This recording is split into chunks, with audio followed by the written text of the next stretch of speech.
શ્રીથી પૈસાથી જેનો ભાવ પૂછાય એનું નામ શ્રીમાન. સમજી ગયા? પૈસા વગર કોઈ ભાવે પૂછે નહીં. એટલે ગુજરાતની કહેવત છે ને, નાણાં વગરનો અને નાણે નામ શ્રીમાન. પણ સાચો શ્રીમાન જગતમાં એક જ છે, ભગવાન. શ્રેયો માનો યેન સહ. લક્ષ્મીજીનું માન જેને કારણે છે. લક્ષ્મીજીનો જગતમાં ભગવદી તરીકે કોઈએ ભાવ પૂછ્યો હોય તો આ ભગવાનને કારણે. હા, ભાગવતકારે મહાપ્રભુજી કહે છે લક્ષ્મી તો પરમ ભગવદી છે. બધા ગમે તે મને સમજતા હશે એવું નથી. હા, લક્ષ્મીજી પરમ ભગવદી છે. બધા કે લક્ષ્મી તો ચંચલ છે, બધા દોષો એને બતાવે છે, પણ લક્ષ્મીજી પરમ ભગવદી છે. ભગવાનના વક્ષસ્થલે બિરાજે એ સામાન્ય હશે. અને કહું, એકલા વક્ષસ્થલમાં નથી રહેતા. ચકમે તુલસ્યા 29મો અધ્યાય દશમ સ્કંધ કહે છે લબ્ધ્વા પીવક્ષસે પદંકેલભૃત્યજોષ્ટમ. સ્થાન તો મળી ગયું ભગવાનના હૃદયમાં, પણ લક્ષ્મીદેવીને થયું આ સલામત નહીં. ભગવાનના હૃદયમાં રહેવું સલામત નહીં. સલામત ક્યાં હોય ત્યારે? સાથી હવે ભગવાનના હૃદયમાં વાસ મળ્યું સલામત નહીં, કારણ કે આ ભગવાન બધાને ભેટે ભક્તો આવે ત્યારે. લક્ષ્મીજીને ડર લાગે આ ભેટતા ભેટતા મને કોકના હૃદયમાં પધરાવી દેશે તો હું ક્યાં જઈશ. એટલે લક્ષ્મી દેવીને સલામતી પોતાની દેખાય નહીં. અને એટલે લક્ષ્મી દેવી ઝંખે સલામત જગ્યા તો પેલા તુલસીજીની ચરણોમાં, બસ કોઈ ઉપાડી ના જાય આપણને. ચકમે તુલસ્યા એટલે લક્ષ્મી દેવી ભગવાનના ચરણોમાં વાસી જ છે. એટલે જબરજસ્ત સ્ત્રી છે. હા, રહે છે એક જગ્યાએ ને કબજો કર્યો 3 જગ્યાએ. સમજ્યા? રહે છે એક જ જગ્યાએ. ક્યાં રહે છે લક્ષ્મીજી? હા, ભગવાનના હૃદયમાં. બહુ સારું, રહેવાનું હૃદયમાં. અને કબજો જમાવાનો ક્યાં? ક્યાં? એક જગ્યાએ નહીં, 3 જગ્યાએ કબજો જમાવીને બેઠા છે. એટલે મહાપ્રભુજી કે છે આ જબરજસ્ત સ્ત્રી છે. એક ચરણમાં સેવાનો કબજો જમાવીને બેઠા, હૃદયમાં તો રહેલા જ છે એટલે કોઈ જગ્યા જ ના આપે. પણ હૃદયમાં બેઠા બેઠા શું કરે છે ખબર છે? દુનિયા દેખતા નથી. હૃદયમાં રહેલા લક્ષ્મીજી લોકો સામે મોહ રાખીને નથી બેઠા. એમનું મોહ ક્યાં છે? ભગવાન સામે. શ્રેયો નિવાસો યસ્યો રહ પાન પાત્રમ મુખમ દૃશામ. 11મો અધ્યાય 1લો સ્કંદ જો સરસ કહે છે શ્રેયો નિવાસો યસ્યો રહ, જેનું ઉર લક્ષ્મીનું વાસસ્થાન છે. અને પાન પાત્રમ મુખમ દૃશામ, આ હૃદયમાં રહેલા લક્ષ્મીજી ઊંચું મોં કરીને જોયા કરે ભગવાનના મોંને. એટલે ભગવાનનું મુખ લક્ષ્મીજીના નેત્રોનું પાન પાત્ર છે. કબજો કોનો થયો? ત્યાં લક્ષ્મીજી. હવે આ ભગવાન બિચારા મોં, ચરણ અને હૈયું 3 લક્ષ્મીજી દબાવીને બેઠા, ક્યાં જાય ને શું કરે? એટલે જબરજસ્ત છે કે છે. હા, સામાન્ય કહેવાય. હૈયામાં બેઠા છે, ચરણની સેવા કરે છે અને મોંનું પાન કરે છે.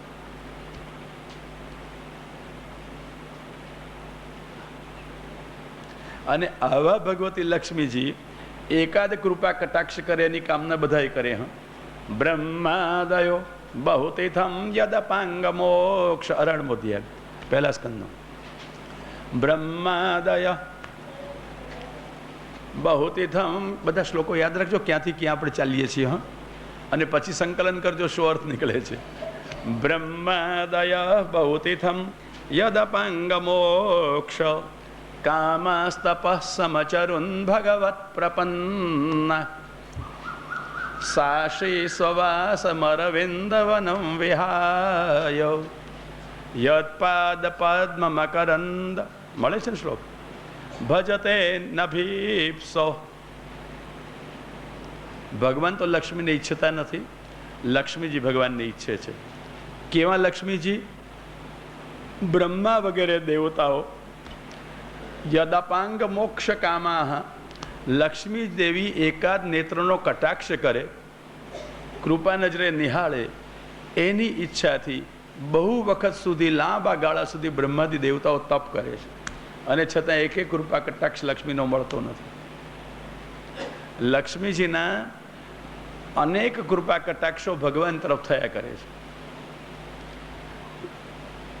બસ. અને એકાદ કૃપા કટાક્ષ લક્ષ્મીજીનો મળી જાય, બ્રહ્માજીને થાય છે અમે પાવન થઈ જઈએ. અને લક્ષ્મીની કૃપા ન હોય ને તો વૈકુંઠમાં ઠનઠન ગોપાલ, વૈકુંઠવાળાને ખબર પડી જાય. હા, એકવાર કે છે એવું થયું, ભૃગુ ઋષિ વૈકુંઠમાં આવ્યા. સરસ્વતી નદીના કિનારા ઉપર ઋષિઓએ બ્રહ્મા વિષ્ણુ શંકરમાં કોણ મોટો દેવ તપાસ કરવાનું નક્કી કર્યું, અને કામ કોને સોંપ્યું? ભૃગુ ઋષિને. જાઓ તપાસ કરી આવો, મોટા દેવતા કોણ? ભૃગુ ઋષિ તો તપાસ કરવા ચાલ્યા, પહેલા બ્રહ્મા પાસે આવ્યા. સ્તુતિએ ન કરી, નમસ્કારે ન કરીને બ્રહ્માને ક્રોધ આવી ગયો. પણ વિચાર કર્યો હશે છોકરું છે ને, બ્રહ્મા ભૃગુ એમના દીકરા થાય, ત્વકમાંથી થયેલા, અને એટલા માટે બ્રહ્માએ મન મનાવ્યો, હવે છોરું કછોરું થાય, છોડો, શું કહીએ. એટલે ધિયા નિગૃહ્યમાણ, બુદ્ધિથી બ્રહ્માએ ક્રોધને અટકાવ્યો, અને શું કહીએ, શાપી અપાઈ જાય. ગુસ્સો તો એટલો બધો આવી ગયો હતો, પણ અવિવેક કર્યો ને, ઉદ્ધતાઈ કરીને બ્રહ્મા ચલાવી લેવા તૈયાર નહોતા. જ્ઞાની હતા તો પણ, ભગવાને કૃપાપૂર્વક વેદ આપ્યા હતા તો પણ ક્રોધ નહોતો અટકાવાતો. ઝટ ગુસ્સો આવી ગયો છોકરાની ઉદ્ધતાઈ જોઈને, પણ છોકરો છે એમ કહીને અટકાવ્યો. શંકરને મળવા આવ્યા, અને શંકર તો હો ભાઈ, શંકર બ્રહ્માથી થયેલા, ભૃકુટીમાંથી, અને આ ભૃગુ ઋષિ ત્વકમાંથી. શું થયા બે? એક બાપના છોકરા. એટલે ભાઈ ભાઈ કહીને ભેટવા ઊભા થઈ ગયા. શંકર તો બહુ રાજી થઈ ગયા. ભૃગુ આવ્યા, અને ભૃગુએ સ્મશાનમાં રહેનાર, તને અડકાય નહીં, તને અડકું મારે નવું પડે, આવું બધું કહ્યું. અને શંકરજીને ગુસ્સો આવ્યો, ત્રિશુલ ઉઠાવ્યું, મારવા તૈયાર થઈ ગયા. સમજે જ શું તારા મનમાં? પાર્વતીએ પગ પકડ્યા, બ્રાહ્મણ છે ને ભાઈ છે, ન મરાય એને. ભૃગુ ઋષિ ત્યાંથી ભાગ્યા. પરીક્ષા કરતા કરતા કૈલાસમાંથી નીકળીને વૈકુંઠનાથની પાસે આવ્યા. વૈકુંઠનાથ પોઢેલા હતા, લક્ષ્મીજી ચરણોની સેવા કરતા હતા, અને ભૃગુ ઋષિએ કઠોરમાં કઠોર પરીક્ષા વિષ્ણુજીની લીધી. ધાડ દઈને છાતીમાં એક લાત મારી દીધી. સુઈ ગયો છું? ભગવાન ઊભા થયા, ન ગુસ્સો કર્યો, ન ચક્ર યાદ કર્યું. ઊભા થઈને બ્રાહ્મણના ચરણોને હાથ ફેરવવા માંડ્યા. બ્રાહ્મણ, આપ પધાર્યા છો, આપનું સ્વાગત થાવ. આપને પગમાં વાગ્યું નથી ને? પેલો તો થીજી ગયા ભૃગુ ઋષિ, કલ્પના નહોતી કરી. કોઈને લાત મારો અને ખબર પૂછે તમારા પગમાં નથી વાગ્યું ને? લાત મારું, અપમાન કરો એ ગણકારે નહીં, તમને નથી વાગ્યું ને એટલી ચિંતા કરી ભગવાને.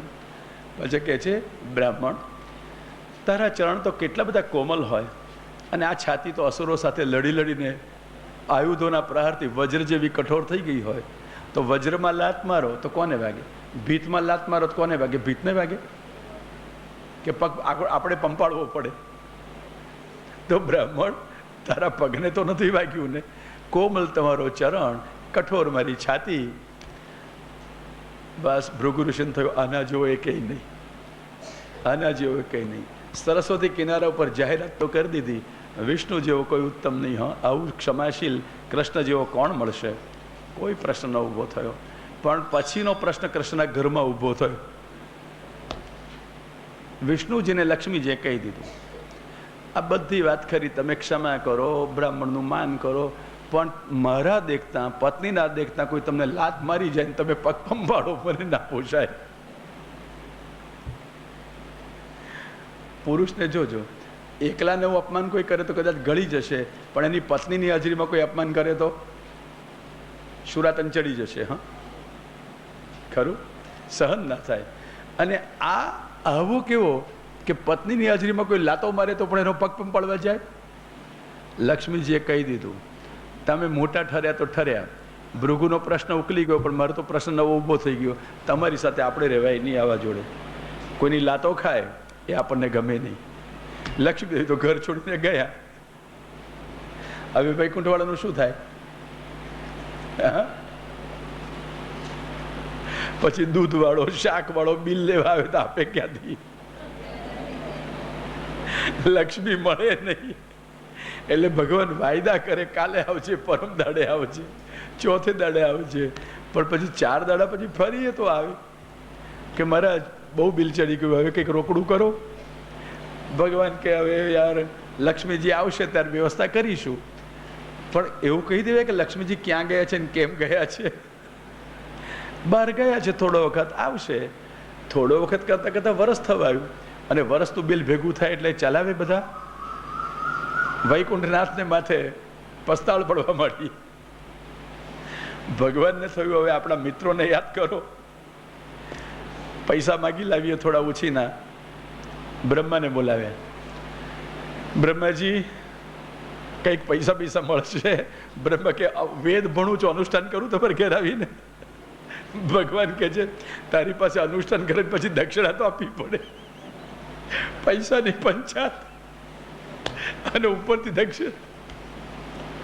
મારે પારાયણ નથી કરાવવું. રુદ્રજીને બોલાવે, પૈસા મળશે. રુદ્રજી કહે છે આટલી બધી ચિંતા શું કરા કરો છો? ચાલો મારી સાથે.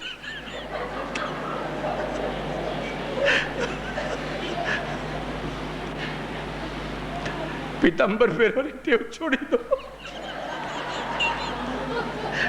તો ખર્ચો થાય ને.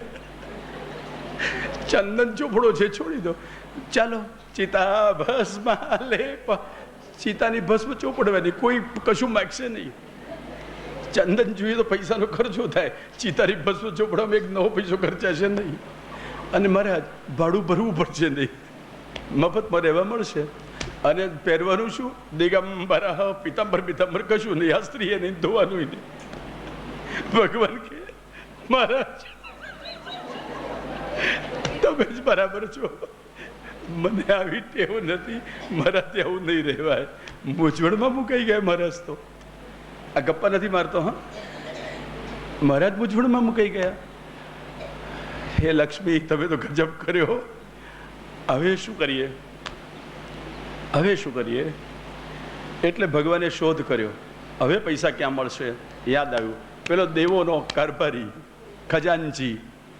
પૈસા જોઈએ તો કોને યાદ કરવો પડે? ખજાનચીને. એટલે કુબેરને બોલાવ્યા. કોષાધ્યક્ષ કુબેર, ઓહો હો, આપે મને યાદ કર્યો, મારું બહુ સૌભાગ્ય થયું. કુબેરજી બહુ પછી હોશિયાર. હા, અને ભગવાન વિષ્ણુ બોલાય પછી ન જાય, હાથ જોડતા આવ્યા. હા, કુબેર પ્રસન્ન છો ને?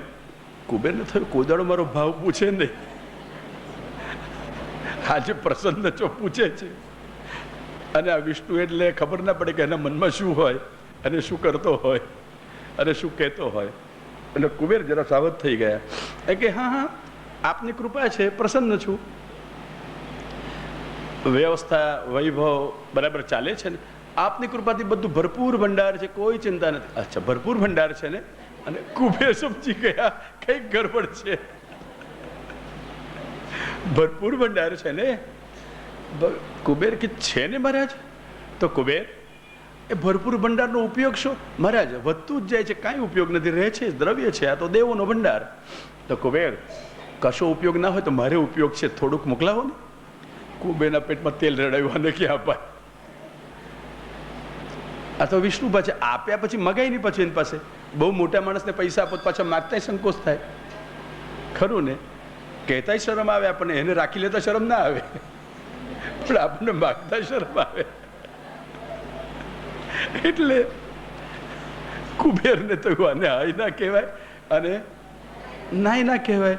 હા કે તો હોઠ કપાય ને ના કે તો નાક કપાય. હવે શું કરું? કુબેર કે છે ક્ષમા કરજો, ભંડાર મારો નથી, દેવતાઓનો છે, દેવતાઓની મિટિંગ બોલાવવી પડે. સંમતિ લેવી પડે અને મારે કારણ કહેવું પડે કે આપને શા માટે પૈસા જોઈએ છે. ભગવાન કે કારણ ના કહીશ, મીટિંગ બોલાવીએ તો બોલાય, તો કે પણ મીટિંગમાં મારે કારણ કહેવું પડે.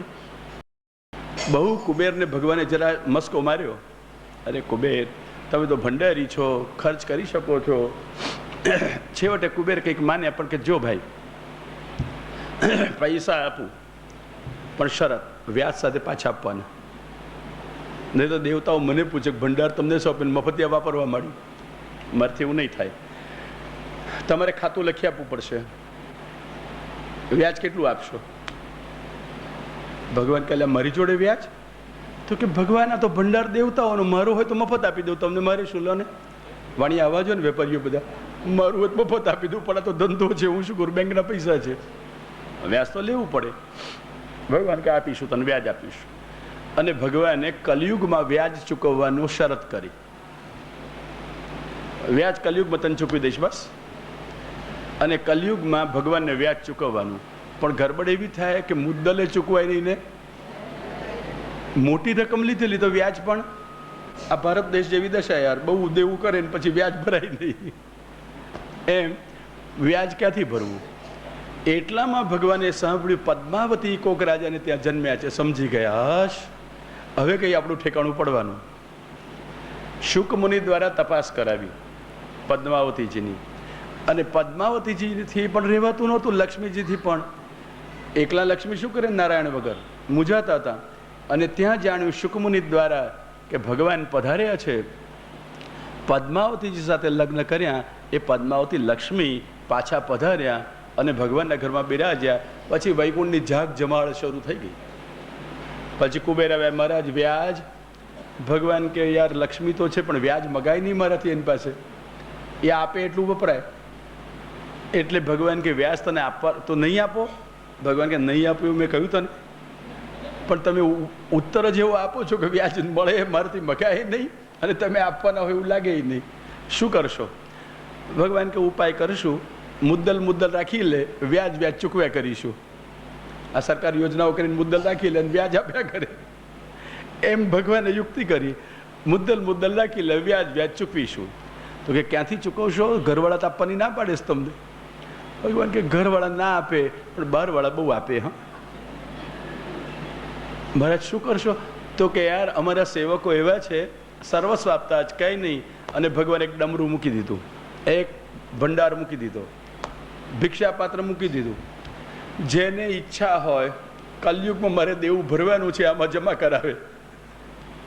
અને પછી તો ભક્તોએ એવું જમા કરાવવા માંડ્યું, એવું જમા કરાવવા માંડ્યું કે પૈસા ગણાય નહીં, ચારણાથી ચાળવા પડે. હીરા મોતી માણેક પન્ના રોજ ઉભરાય, રોજ ઉભરાય. ઓળખ્યા? તિરુપતિ બાલાજી, એમના ઘરમાં બહાર પેલું છે ને આમ ડમરું જેવું આકારનું મોટું, હા હુંડી. કોની હુંડી? એ પેલા દેવું ભરવાની હુંડી, શાહુકારીની નહીં. એટલે આ લક્ષ્મીજી ના હોય ને તો મહારાજને હુંડી ભોગવવી પડે. અને કોના પૈસાથી ચૂકવાય છે? લક્ષ્મીજીના પૈસાથી નહીં, ભક્તોના પૈસાથી. બારોબાર આવે ને બારોબાર ચૂકવી દે, લક્ષ્મીજીને કહેવાનું નહીં એમાંથી. અને કેટલું આવે છે જોવાની આંખો બંધ. તિરુપતિ બાલાજી જુઓ, આંખો બંધ છે ખુલ્લી, એક ગુરુવાર આંખો ખોલવાની. કેટલું આવ્યું ખબર પડે, બધા ભક્તોએ આપી ગયા. બાકી અઠવાડિયા સુધી આપી જાઓ, અમે આંખો બંધ રાખીને જ લેવા બેઠા છીએ. આંખ ઉઘાડી હોય તો સંકોચ થાય ને, આંખ બંધ રાખીને બેસીએ, સંકોચ શું થાય? હા ભગવાન ભગવતી લક્ષ્મી, એની આ અદ્ભુત લીલા સમજાયું. આ કોઈ પ્રસંગ તમને કયો ભગવાનનો, કોઈ પુરાણમાંથી, આ તિરુપતિ બાલાજીના ઇતિહાસની વાત. પણ એમાં લક્ષ્મીજી, એનાથી ભગવાનના વૈકુંઠની આ શોભા. ના, લક્ષ્મીજીથી ભગવાનની શોભા કે ભગવાનથી લક્ષ્મીજીની શોભા? લક્ષ્મીજીની શોભા ભગવાનથી છે. હા, અને એટલા માટે હૃદય લક્ષ્મીજીનું વાસસ્થાન, ચરણ સેવાસ્થાન અને મુખ પાન સ્થાન, આ 3 સ્થાન હતા. અને એટલા માટે લક્ષ્મીજીનું જો માન હોય તો ભગવાનથી છે. એટલે શ્રીમાન, શ્રેય લક્ષ્મ્યા માનો યેન સહ. લક્ષ્મીજીનું માન જેનાથી છે તે. લક્ષ્મીને જગતમાં માન કોણ આપે? નહીં તો નારાયણ ન હોય તો. એટલા માટે આ શ્રીમાન એક જ. પછી પેલા જ્યોતિષવાળા બધાને કહે કે શ્રીમાન એ તો શ્રીથી માનવાળા. હા, પૈસો છે તો કોઈ ભાવ પૂછે છે, નહીં તો કોઈ ભાવે ન પૂછે. કોઈ સંસ્થામાં કોઈને પ્રમુખ બનાવાયા, મને જ કહેવાય એક જગ્યાએથી કે અમારી સંસ્થામાં પ્રમુખ તરીકે આવજો. મારી જ જ્ઞાતિવાળા આવ્યા હતા કે તમને પ્રમુખ તરીકે લઈ જઈએ. હવે ભાઈ પ્રમુખ બનાવે તો કોને ના ગમે? લાલચ તો લાગે, હા, મજા તો પડે, પણ આપણને થાય કે ભાઈ જરા તપાસ તો કરો પ્રમુખમાં શું થવાનું ને શું કરવાનું. એટલે મેં એમને પૂછ્યું, પ્રમુખ થઈને મારે શું કરવાનું ભાઈ? તો કે બીજું કશું નહીં, તમારે પૈસા આપવાના, તમને પ્રમુખ બનાવીશું. મેં કહું પણ બરાબર, પૈસા આપવાના તો પૈસા તો આગળ પાછળ આપી દેવાના થાય, પણ મારે શું કરવાનું? કશું તમારે કરવાનું નહીં. મેં કહું સમજી ગયો, મારે કશું જ કરવાનું નહીં, માત્ર તને પૈસા આપવાના. તો ભઈલા પ્રમુખ ના કહેવાય, પ્રમૂર્ખ કહેવાય. મને કદાચ પ્રમુખ થવું ગમે, પણ પ્રમૂર્ખ થવું તો ના ગમે યાર. અને સાચું કહેજો, બધા સમારંભોમાં પ્રમુખ કોને બનાવાય? પૈસા આપે એને. ભાઈમાં કશું દમ ના હોય, પણ પૈસા આપે એટલે શું બનાવે? પ્રમૂર્ખ. કયો શબ્દ છે? પ્રમૂર્ખ કહેવાય. શું? પ્રમુખ. પણ મોટે ભાગે જોજો કેવી રીતે પ્રમુખ થાય છે બધા. આ પૈસાવાળાને જ પ્રમુખ બનાવાય કે ગરીબને? પંડિત ગમે તેટલો મોટો હોય ને પ્રમુખ ના બનાવાય, કારણ એ પૈસા લે, પૈસા આપે નહીં, તો એને કોણ પ્રમુખ બનાવે? અને એટલા માટે ભાઈ મેં કહું મારું કામ નહીં. પૈસા તમે જ્ઞાતિવાળા છો, પૈસા જોઈએ તો લઈ જાઓ, પ્રભુ અપાવે તો આપી દઉં તમને, પણ પ્રમૂર્ખ બનવા માટે મારે આવવું નથી. આવું હા જવાય? ક્યાં જવાય? હે? ઓહો, પ્રમુખ બનવા ના જવાય. કેટલી એકાગ્રતાથી સાંભળતા હતા, સમાધિ લગાવીને. આ મારી નજર આવી જ જગ્યાએ જલ્દી પડે છે. સારું સમજાવ્યું. શ્રીયો નિવાસ. તો શ્રીમાન, શ્રીનું માન ભગવાનથી છે, માત્ર એક ભગવાનથી. એટલા માટે એકલા ભગવાન શ્રીમાન. અને પેલો જ્યોતિષવાળો એની જ કથા કરીએ છીએ ને આપણે. જેટલા આવે એને શ્રીમાન, કારણ કે શ્રીમાન હોય તો જ એને શ્રી ધરે ને કંઈક, એટલે શ્રીમાન બનાવે તો બધાને. પણ પૂછજો, કોઈ ગ્રહ કોઈ ફલ આપી શકે ખરા? કોઈ ગ્રહ, ભલે જ્યોતિષમાં જ નિયમ હોય કે ફલાણો ગ્રહ ફલાણા સ્થાનમાં છે, ફલાણું ફલ આપશે, આ એની દ્રષ્ટિ પડે છે. પાછો કે આ ગ્રહ ખાડામાં પડ્યો છે ને ખાડામાંથી દ્રષ્ટિ કરે છે. હવે ખાડામાં પડેલો ગવાય બહુ અને એની દ્રષ્ટિ બહુ તેજ થઈ જાય, એટલે ક્રૂર થઈ જાય, એ બધું કહેતા હોય. પછી તમારે ક્રૂરતામાંથી બચવું હોય તો નંગ છો ને નંગ પહેરો.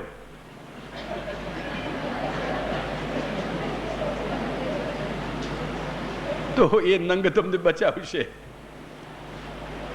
આટલા જપ કરજો તો જંપ વળશે,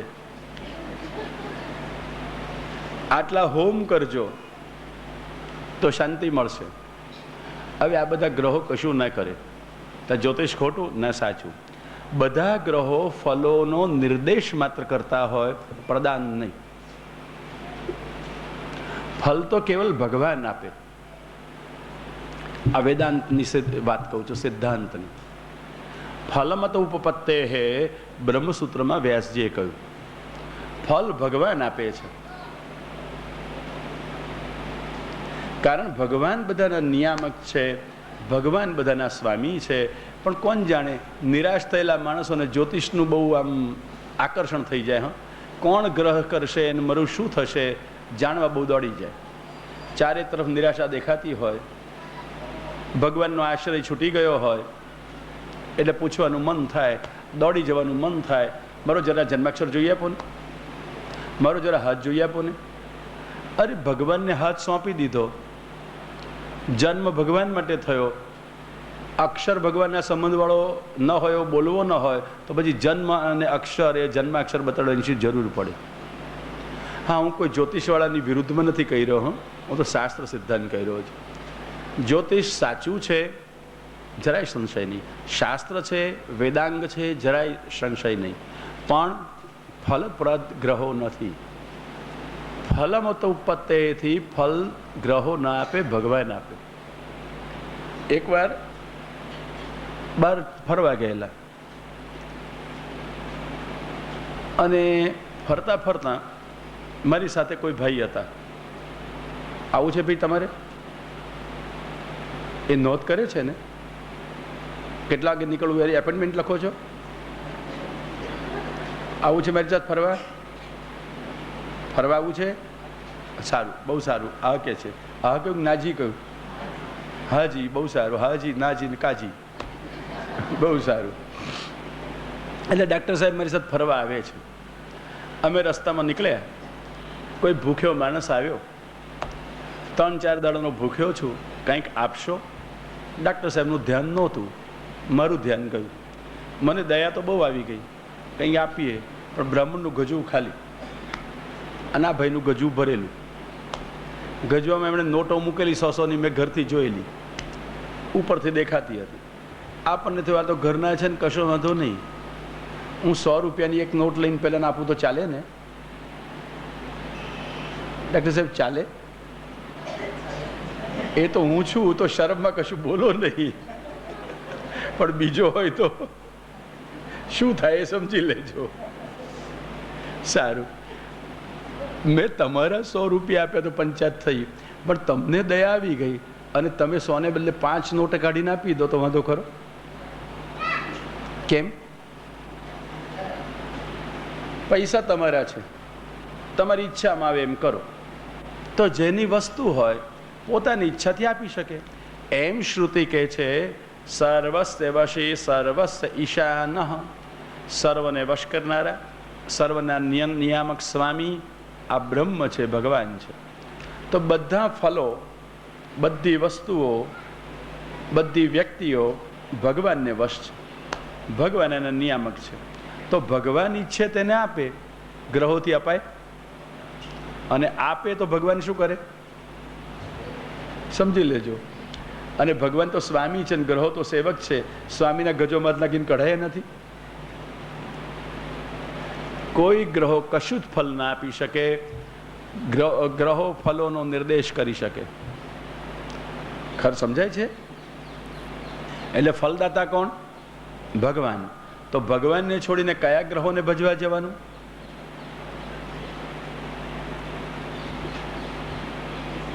ભગવાનને છોડીને કયા મંત્રો, તંત્રો, યંત્રો કરવાના? અન્યાશય દોષ લાગે. હા, અને મહાદોષ છે ભગવાન નારાજ થાય એવો. એક ડોશીમાં જેને ભગવાનનો સાનુભવ હતો, દીકરાની જેમ ભગવાન એની જોડે વાતો કરતા હતા. માજી પાસે થોડીક જમીન, એમાં એનો ગુજારો ચાલે. જમીન માપનાર કોઈ આવ્યો, ડોશીને જાણ્યા, બહુ આદરપૂર્વક એમની ભગવત સેવા વગેરે જોઈને જમીનની માપણી કરતી વખતે થોડીક વધારાની જમીન માપી આપી.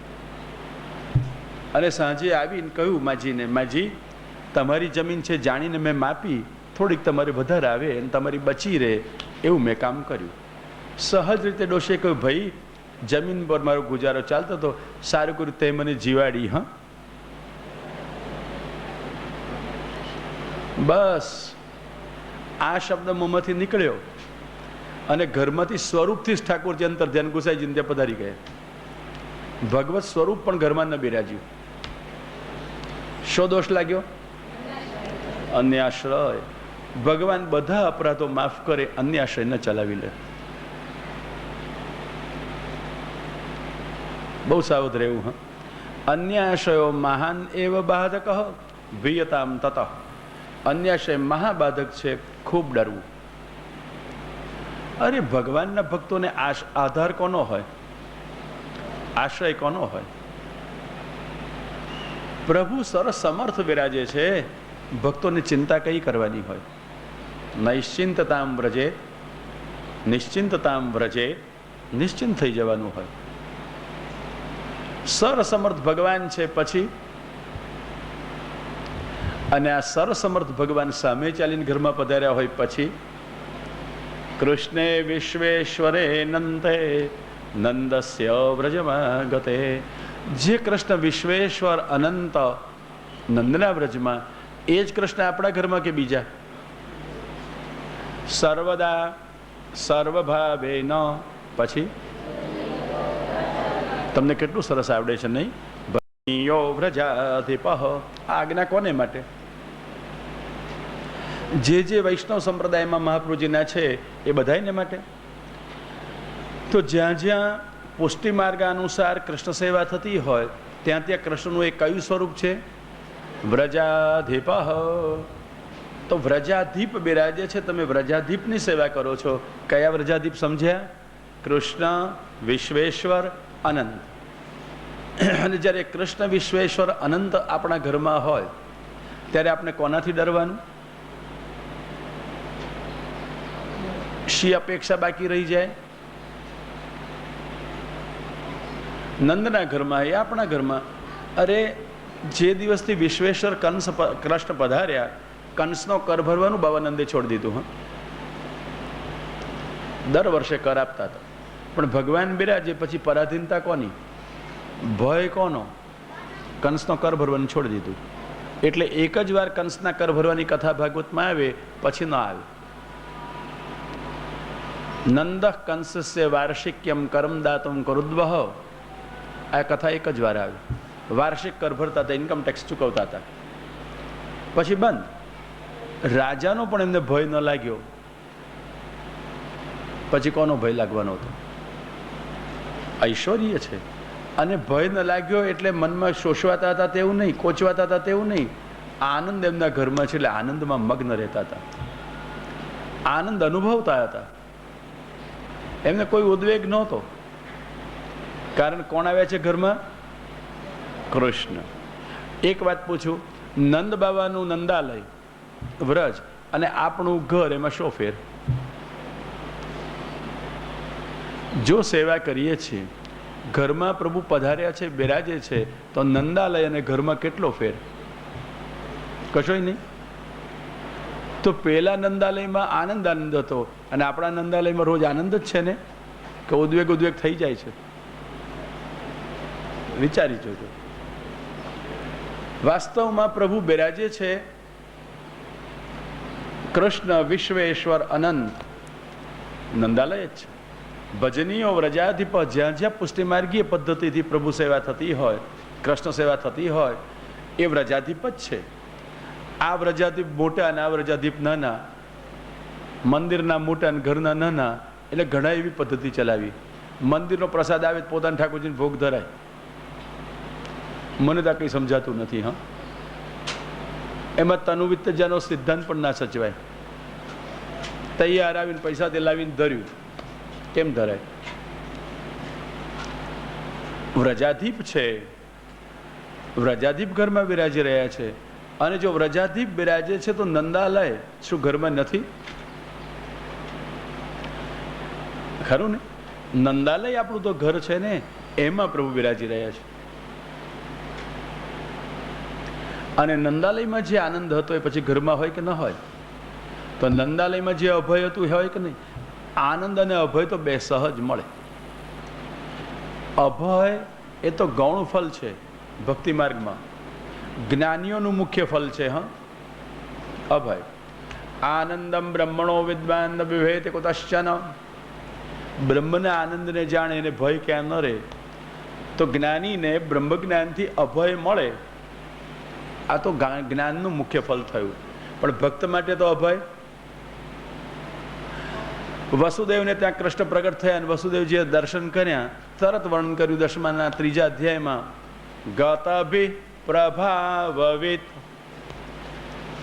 જ્યાં ચતુર્ભુજ રૂપનું દર્શન કર્યું, ભય જતો રહ્યો, કારણ પ્રભાવ જાણ્યો, પ્રભાવનું જ્ઞાન થયું. તો ભગવાનના પ્રાગટ્ય માત્રથી જો એના પ્રભાવને જાણો, ભય જતો રહે. પછી ભય ક્યાંથી લાગે? તો જો નંદાલયમાં, મથુરામાં પ્રભાવ જાણીને ભય ગયો, તો આપણા ઘરમાં ભય ક્યાંથી રહે? પણ લાગે છે જાત જાતના ભય. સાથી. શું તમારા ભગવાન વ્રજાધીપ નથી? શું એ ભગવાન તમારા ઘરમાં બિરાજતા નથી? અને સારું, વ્રજાધીપ ક્યાં બિરાજે છે?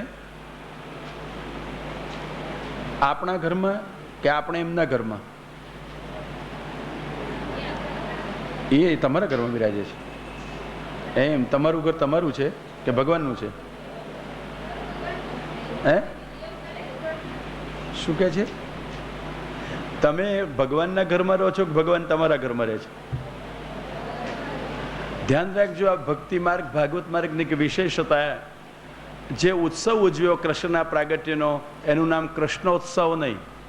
શું નામ એનું? ઓહો, નંદ મહોત્સવ. ખરું? ભગવાન જે ગામમાં રહે છે, વ્રજનું નામ શું? હમણાં જ કહ્યું હતું, નંદસ્ય વ્રજમાગતે, નંદ વ્રજ, કૃષ્ણ વ્રજ નહીં. જે ઘરમાં રહે છે નંદ બાબા, એ ઘરનું નામ કૃષ્ણાલય નહીં, અરે નંદાલય. આ બધું કોનું? વિશ્વ કૃષ્ણનું, પણ ગામ નંદનું, અને ઘર પણ, અને ઉત્સવ પણ નંદનો. આનું નામ ભક્તિ માર્ગ, આનું નામ ભાગવત માર્ગ. આપણે ભગવાનને ઘેર જવું તો ઉપર જવું પડે અહીંથી. આપણે ઘરે ભગવાન આવીને રહે, આનું નામ પુષ્ટિ માર્ગ. ભક્તો ભગવાન પાસે જાય એ તો મર્યાદા, અને ભગવાન ભક્તો પાસે આવે તે પુષ્ટિ છે. અને એટલા માટે ભગવાન પધાર્યા છે, સામે ચાલીને પધાર્યા છે. અને ભગવાન જ્યાં બિરાજે, ભગવાન જ્યાં પધારે, કઈ જગ્યા બને, કયું સ્થળ બને? વ્રજ. ખરું ને? જેમ રાજા જ્યાં વસે તે રાજધાની બને. શ્રી ગોવર્ધન. એમ ભગવાન જ્યાં બિરાજતા હોય ત્યાં વ્યાપી વૈકુંઠ હોય. ભગવાનનો ભક્ત કોઈ પણ સ્થળે સેવા કરતો હોય, ઝૂંપડું હોય કે બંગલો હોય, મહેલ હોય કે ફ્લેટ હોય કે ભાડુતી ઘર હોય, અરે ઝાડ નીચે સેવા કરતો હોય, એ સ્થળ વ્યાપી વૈકુંઠ હોય. ભગવાન બિરાજે છે, વ્યાપી વૈકુંઠ હોય. અને એટલા માટે કૃષ્ણ ભલે વિશ્વેશ્વર છે, પણ આવ્યા છે ક્યાં? નંદસ્ય વ્રજમાં ગતે. નંદજીના વ્રજમાં આવ્યા છે. ચક્રવર્તી રાજા હોય, કોઈ વખતે પ્રવાસમાં નીકળે તો એના હાથ નીચેના ખંડિયા રાજાના રાજમાં આવે કે નહીં? તો રાજા તો ચક્રવર્તી, પણ પેલું રાજ કોનું જ્યાં આવ્યો હોય તે પેલા ખંડિયા રાજાનું. બધું જ આદર સત્કાર કરે, પણ રાજ્ય તો પેલા ખંડિયાનું કહેવાય, ચક્રવર્તીનું ગણાવા છતાંય. એમ આ ભક્તિ માર્ગની વિલક્ષણતા, વિશ્વ ભગવાનનું, પણ ગામ અને ઘર નંદજીનું. હા, ઉત્સવ પણ નંદજીનો.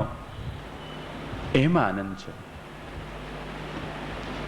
બધું ભગવાનનું. એ તો કદાચ વાણીનો વિલાસ થઈ જાય છે.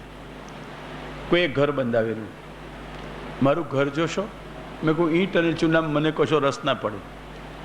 તો કે તમે ઇજનેર છો. મેં કહું તારું ઘર બાંધવાનું કામ નથી કરતો. ઇજનેર છું એટલે તારું ઘર મારે થોડું બાંધવાનું છે, બાંધેલું છે, અને હું બાંધતો નથી. હવે પેલો કે જુઓ તો ખરા, ઈંટ અને ચૂના બતાડ્યા. મેં કહું ભાઈ તારી પાસે પૈસા હોય, શોખ હોય, જરૂર હોય, ભેગું કરું તો બહુ સારું બંધાઈ શકે, એમાં શું જોવાનું? તમે શું નવું હતું? છતાં તને કલાનો શોખ છે તો કલા રૂપે બાંધ્યું છે. તો પેલો કે ના ના, આપણી પાસે શું છે? બધું ભગવાનનું, ઘરે ભગવાનનું, આ ભગવાનનું, હું ભગવાનનો. મને થયું બધું ભગવાનનું, તું ભગવાનનો કે નહીં એ તો ખબર નથી, પણ આ ઘર ભગવાનનું. તો ઉભર, મને તારું ઘર નથી જોવું. તો કે શું જોવું છે? મેં કહું દસ્તાવેજ બતાડ. દસ્તાવેજ કોના નામનો? તો કે ના ના, દસ્તાવેજમાં શું જોવાનું હતું? એ તો બધું ઘર જુઓ ને. મેં કહું ભગવાનનું તો કહું તો મારે તો દસ્તાવેજ જોવો છે. સાચું કહેજો, આ જૂઠાણું નહીં. બધું ભગવાનનું, પણ દસ્તાવેજ આપણો. અને ભૂલે ચૂકે ગળપણમાં સેવા ન બની, છોકરાને રસ ન હોય તો ઠાકોરજી ક્યાં પધારવાના? ગુરુ પાસે પાછા, ખરું? અને પેલું ઘર કોને મળે? ભગવાનનું ઘર છોકરાને મળે. હા, દસ્તાવેજ એવો જ કરેલો હોય કે ભગવાન પણ હક ના કરી શકે કોર્ટમાં જાય તો આ કયા પ્રકારનો વ્યવહાર કહેવાય? તમે નિસંકોચ કહો મારું, એમાં કશો ડર ન લાગે. હા, મારું કહેશો તો તરી જશો, મારું માનશો તો ડૂબી મરશો. સંસાર સાગર છે બધા કે ને ઘણી વાર, ત્યારે મન થાય સાગર તો સારો, એમાં તરી શકાય, ઓળખી મળે તો. હા, હું અને મારું એ સંસાર, એમાં ડૂબાય ખરું ને તરાય ખરું. ખરું? ડૂબવાનું અને તરવાનું પાણી હોય તો બને કે પાણી વગર? પાણી ન હોય તો તરાય ખરું, અને પાણી ન હોય તો મરાય ખરું. તરવાનું ને મરવાનું બે પાણી હોય તો જ બને. પણ ક્યારે બને? પાણી જો હોડીની બહાર રહે તો તરાય, અને હોડીની અંદર પાણી ભરાય તો મરાય. એમ હૃદયની બહાર હું અને મારું પાણી રે સંસારનું. હૃદયથી સમજો કે આ બધું ભગવાનનું, વ્યવહારમાં ભલે કો મારું તો ન ડૂબી મરાય. હા, પણ વાણીથી કહીએ આ બધું ભગવાનનું, અને હૃદયમાં પેલું પાણી ભર્યું છે સંસારનું, આ મારું, નિશ્ચિતપણે નાવડું ડૂબી જવાનું. પછી નાવડું તરે નહીં. હા, અને મોટે ભાગે આપણો વ્યવહાર આવો નથી હોતો. હૃદયથી પોતાનું સમજીએ છીએ અને વાણીથી ભગવાનનું કહીએ છીએ. ભાગવતકાર કહે છે તમે મારું કહેજો પણ આસક્તિ ન કરશો, કશો વાંધો નહીં આવે. તમારા ઘરમાં ભગવાન રહે છે, ભગવાનના ઘરમાં તમે નહીં. નંદસ્ય વ્રજમાગતે, કૃષ્ણ વિશ્વેશ્વર છે, નંદના વ્રજમાં આવ્યા. હવે નાનો માણસ આ વ્રજનો રાજા, એને ઘેર આવે બહુ મોટો માણસ, વિશ્વનો રાજા. નાનાને ઘેર મોટા આવે તો શું કરવું જોઈએ? બોલો, નાનાને ઘેર મોટા આવે તો એને શું કરવું જોઈએ? આનંદ માનવો જોઈએ, ઉત્સવ કરવો જોઈએ. અને એટલા માટે બાવાનંદે ઉત્સવ કર્યો. નાના પોતે ને આવ્યા મોટા, એટલે ઉત્સવ મનાવ્યો. ઉત્સવમાં શું કરે? જેટલી ઉત્તમ વસ્તુ હોય એ સેવામાં નિવેદન કરી દે. એમ વ્રજે પોતાની બધી ઉત્તમ વસ્તુઓ લાલની સેવામાં નિવેદન કરી દીધી. ઉત્સવ મનાવ્યો, અને ઉત્સવ મનાવ્યો એટલે વાજા વાગે, રંગોળી પુરાય. ખરું? નંદના ઉત્સવમાં બધું જ થયું. અવાદ્યંત વિચિત્રાણી વાદિત્રાણી મહોત્સવે. આ નંદનો મહોત્સવ છે, અને એમાં વાજા વાગ્યા. વાજા એટલે બેન્ડ વાજા નહીં, વાદિત્રાણી, વાજિંત્રો વાગ્યા. હા, 4 પ્રકારના હોય સંગીતના આ સાધનો. એક છિદ્રવાળા, એને સુશીર કહેવાય. કયા હોય છિદ્રોવાળા? હા, વાંસળી વગેરે, હા, શહનાઈ વગેરે આવા છિદ્રવાળા હોય. બીજા આનંદ, જેનું મોં બાંધેલું હોય. કયા? તમે ઢમ ઢમ સવારે કરતા હતા ને, મૃદંગ, તબલા, આ બધા. હા, પખાજ, પખવાજ, એ પણ એવું હોય. પછી ઘનવાદ્યો હોય, પોલા ન હોય. હા, તમારા આ કાંસે વગાડો. અને પછી તંતુ, તારથી વાગે. હા, વીણા, સિતાર, તંબુરો, આ 4 પ્રકારના વાદ્યો સંગીતમાં પ્રસિદ્ધ છે. પણ વિચિત્રાણી વાદિત્રાણી, આ વિચિત્ર વાજિંત્રો હતા. કેવા વાગતા હતા? વિચિત્રાણી, વિચિત્ર વાજિંત્રો. આ વિચિત્ર એટલે કેવા? ઢંગધડા વગરના. કેવા વિચિત્ર એટલે? આ ભગવાન વિચિત્ર, એની લીલા વિચિત્ર, એનો વેશ વિચિત્ર, તો એના ઉત્સવમાં વાગતા વાંજા પણ વિચિત્ર. વિચિત્ર એટલે સર્વ રસનો અનુભવ કરાવે તેવા. રસાત્મક ભગવાન પધારે છે ને, તો રસનો અનુભવ કરાવે, સર્વ રસનો સાક્ષાત્કાર કરાવે એવા વાદ્યો વાગે છે. અવાદ્યંત વિચિત્રાણી વાદિત્રાણી મહોત્સવે. આ તો મહોત્સવ છે. પ્રમાણ પ્રકરણમાં ઉત્સવ થયો એનું નામ મહોત્સવ, અને ફલ પ્રકરણમાં થયો રાસ એનું નામ ઉત્સવ. હવે રાસ ચડ્યા તો કે નંદ મહોત્સવ ચડ્યા તો? હા, એમ તો રાસ ફલમાં ગણાય, નંદ મહોત્સવ અને ફલ નથી ગણ્યું. ફલ ઉત્તમ કહેવાય કે પ્રમાણ ઉત્તમ કહેવાય? છતાં પેલો રાસ ઉત્સવ ફલમાં હોવા છતાં, અને નંદ નો ઉત્સવ પ્રમાણ પ્રકરણમાં છે, ભગવાનના પ્રાગટ્યના સંબંધ વાળો છે, છતાં એનું નામ મહોત્સવ. કેમ એવું? આનું નામ મહોત્સવ. જ્યાં બધા નિસંકોચ ભાગ લઈ શકે, કોઈને અટકાવવાના નહીં, બધા આવો, નાચો કૂદો, નંદ કે આનંદ ભયો.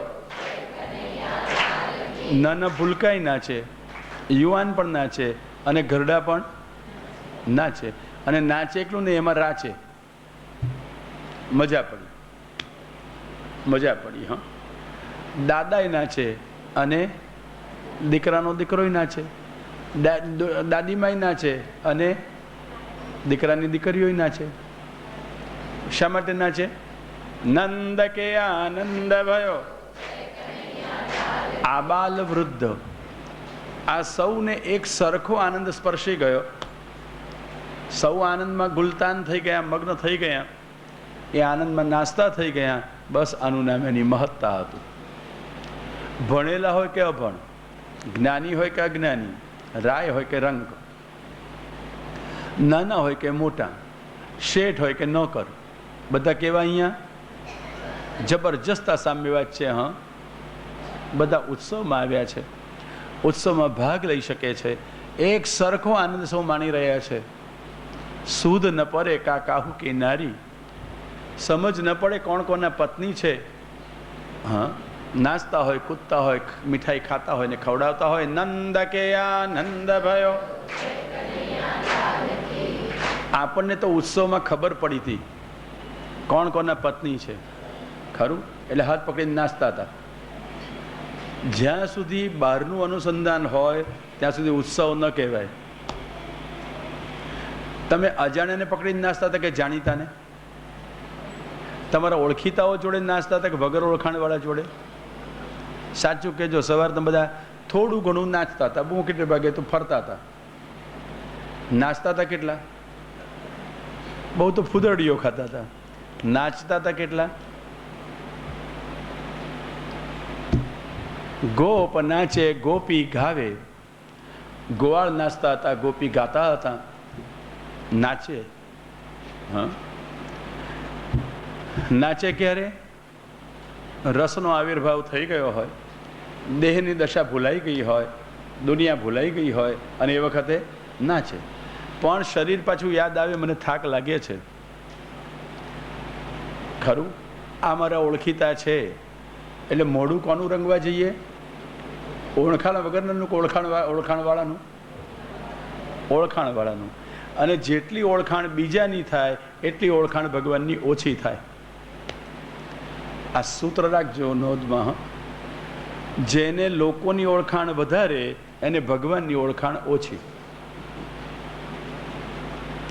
પછી એ ઉત્સવ હોય કે જીવન હોય.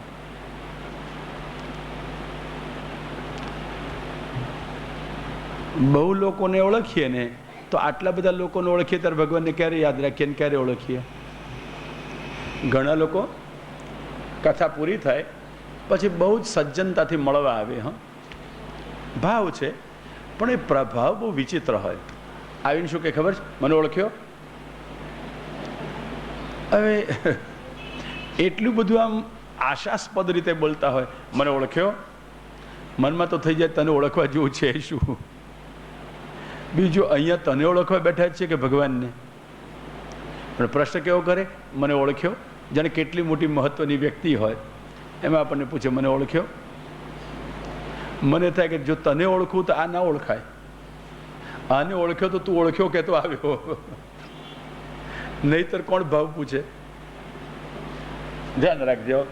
જેમ જેમ લોકોની ઓળખાણ વધે એમ ભગવાનની ઓળખાણ ઘટે. બહુ સાવધ રહેવું. જનસ્યાભિમતો યોગી યોગ સિદ્ધિમ ન વિંદતી. બહુ લોકોનું માન મળતું થાય એવો યોગી પુરુષ યોગ સિદ્ધ ન કરી શકે, કારણ કે પછી એનું ચિત્ત જ એકાગ્ર ન થાય. અને યોગ તો ચિત્તવૃત્તિ નિરોધ હોય, પહેલાંની ચિત્તવૃત્તિ વધારે ભટકતી થઈ જાય. સમજાઈ ગઈ વાત? અને એટલા માટે મહાપુરુષનું સૂત્ર મેં તમને કહ્યું હતું, અસ્મિન માર્ગે યથા યથા અનાદરઃ તથા તથા કાર્ય સિદ્ધિ. અહીંયા તો જેટલો અનાદર વધારે એટલું કાર્ય સફળ થાય. પણ અહીંયા બધેની અસ્મિન માર્ગે, આ પુષ્ટિ ભક્તિ માર્ગમાં, આખી દુનિયામાં નહીં. એટલા માટે લોકો અનાદર કરવાને બદલે આદર કરતા થઈ જાય, અથવા આપણે પ્રસંગો ઊભા કરીને આદર મેળવતા થઈ જઈએ તો નિશ્ચિતપણે ભગવાનનો સંબંધ ઘટતો જાય. પછી ચિત્ત શેમાં રહે છે? લોકોમાં, આદરમાં, ભગવાનમાં નહીં રહે. પણ આદર તો સહજ થાય, આદર તો સહજ થાય વ્યક્તિના ગુણોથી, વ્યક્તિની સ્વાભાવિકતાથી. આદર ઊભા ન કરવા પડે. આદર અંતરનો વિષય છે. આદર અંતઃકરણથી થાય, સાધનો અને પ્રયત્નોથી નહીં. સહજ બાબાનંદને આદર હૃદયમાં થઈ ગયો હતો, ઉત્સવ થઈ ગયો. કૃષ્ણે વિશ્વેશ્વરે નંતે નંદસ્ય વ્રજમાં આગત. અને જે દિવસથી આ પ્રભુ વ્રજમાં પધાર્યા, તત આરભ્ય નંદસ્ય વ્રજ સર્વ સમૃદ્ધિમાન હરેર્નિવાસાત્મગુણૈ રમા ક્રીડમભુન નૃપ. વિશ્વાસ રાખજે, રાજા માટે સંબોધન કર્યું. નૃપ નૃન્પાતિતિ નૃપ, માનવોનું રક્ષણ કરે નૃપ. તમે પણ પરીક્ષિત નૃપ છો ને, જાણો છો ને, રાજા રે તે રાજધાની કહેવાય. એમ વૈકુંઠનાથ જ્યાં બિરાજે ત્યાં વૈકુંઠ હોય. ભગવાન વ્રજમાં પધાર્યા, ગોકુલમાં પધાર્યા, એ વૈકુંઠ બની ગયું. અને વૈકુંઠ કરતાં પણ વિશેષતા કઈ? આપણે મૂળ વાતા કરતા હતા ને, વ્રજે વૈશેષ્ઠ્યમ યો નિજ પદ ગતાબ્જાંકુશય વૈ અકાર્ષે તસ્મિન મે યદુકુલ સમુદ્ભાસિતમણૌ રતિ પ્રાદુર્ભાવો ભવતુ સતતમ શ્રી પરિવૃઢે.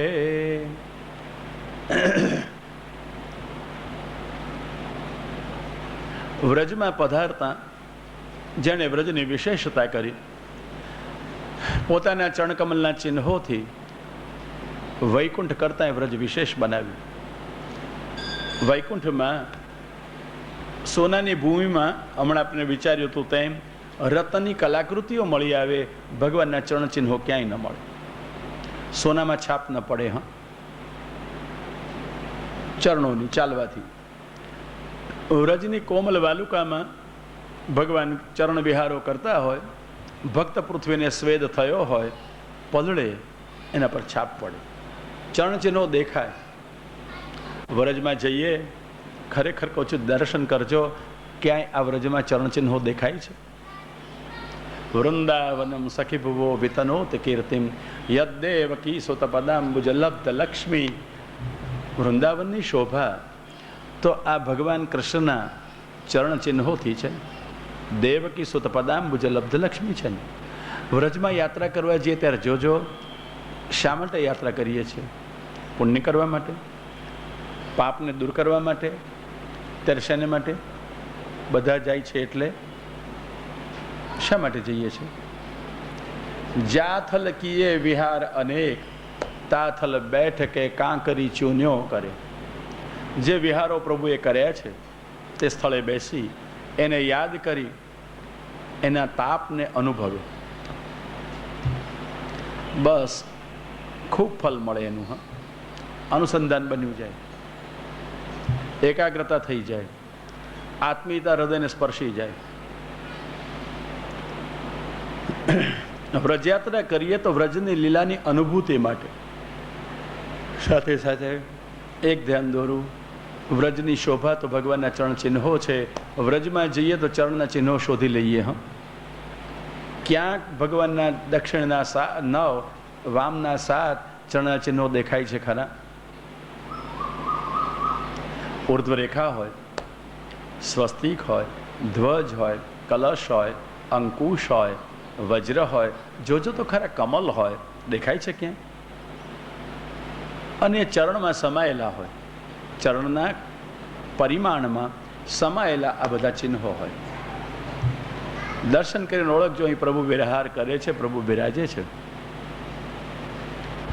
આ વ્રજમાં બધા પરિક્રમા કરવા જાય ને, વ્રજની ખાસ કરીને ગિરિરાજજીની, તો ગિરિરાજજીમાં વિશેષતા છે યદ રામ કૃષ્ણ ચરણ સ્પર્શ પ્રમોદ. આ છે ને હંતાય મદ્રિરબલ હરિદાસ વર્યો યદ રામ કૃષ્ણ ચરણ સ્પર્શ પ્રમોદ.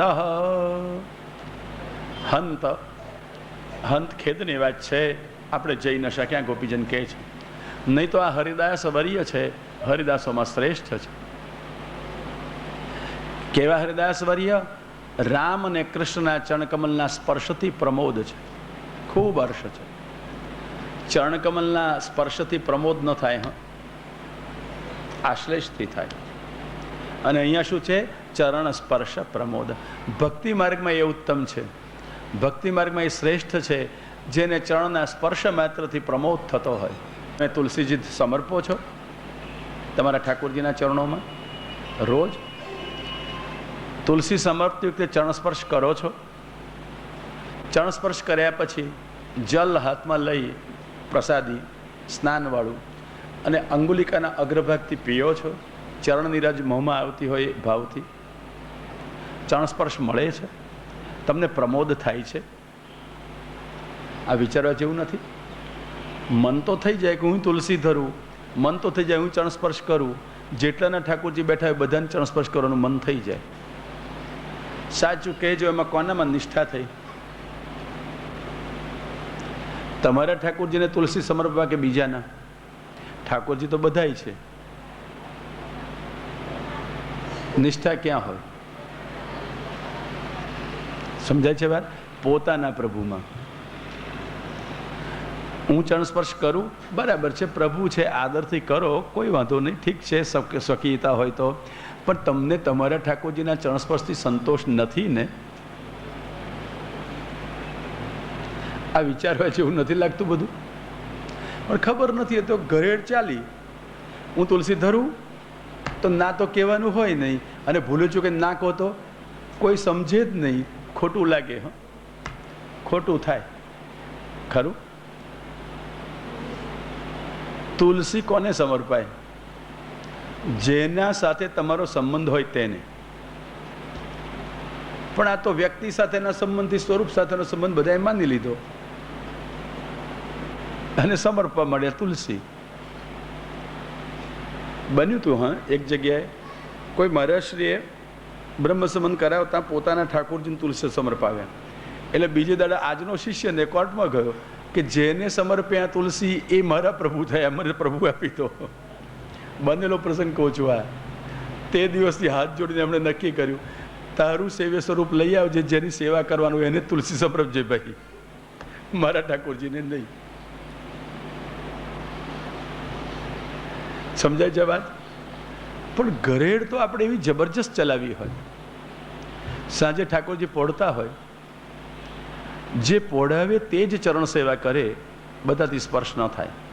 પણ ટેવ પડી એટલે બધા કે હું પોઢો, હું કરું, હું કરું, હું કરું, નીકળી પડે.